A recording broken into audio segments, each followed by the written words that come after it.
Selamat pagi Indonesia. Anda menyaksikan seputar Bali terkini pukul 9 WITA bersama saya Dwi Priawan. Pemirsa, salah satu pantai yang keindahan alamnya tidak kalah dengan pantai-pantai lain di Bali adalah Pantai Melasti. Pemerintah desa setempat menyatakan pengelolaan Pantai Melasti untuk kepentingan pariwisata tidak akan mengabaikan kegiatan-kegiatan keagamaan di pantai yang terkenal menjadi lokasi bagi upacara keagamaan umat Hindu.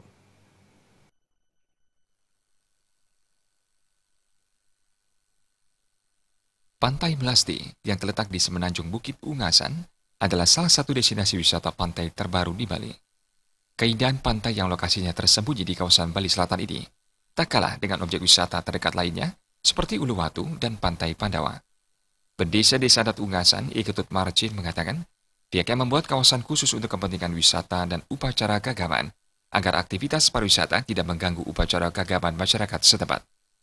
Rencana penataan Pantai Melasti pada dasarnya bertujuan mempermudah masyarakat setempat melakukan prosesi keagamaan seperti upacara pemelastian. Karena awal daripada rencana penataan Pantai Melasti adalah untuk mempermudah masyarakat kami melakukan prosesi upacara terkait yang ada hubungannya dengan ke pantai. Istilahnya ada pemelastian, ada upacara odalan.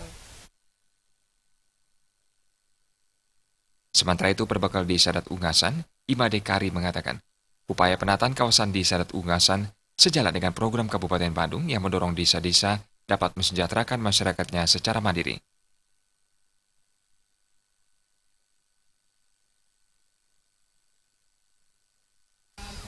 Dalam rangka kita meningkatkan upaya mensejahterakan masyarakat dan juga program dari Kabupaten Bandung bagaimana desa itu bisa mandiri, bisa berpijak di kakinya sendiri. Nah, itu artinya bahwa kita antara dinas dan adat bersinergi yang sebaik-baiknya.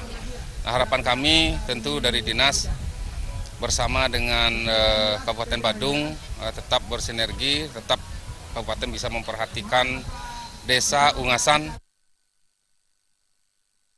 Pemerintah desa tidak hanya mengandalkan dukungan investor dalam melakukan penataan, namun lebih mengutamakan pemberdayaan sumber daya manusia setempat sesuai tujuan awalnya mensejahterakan masyarakat. Agus Sugiana, Bali TV. Nantikan seputar Bali terkini 1 jam mendatang. Selamat pagi dan sampai jumpa.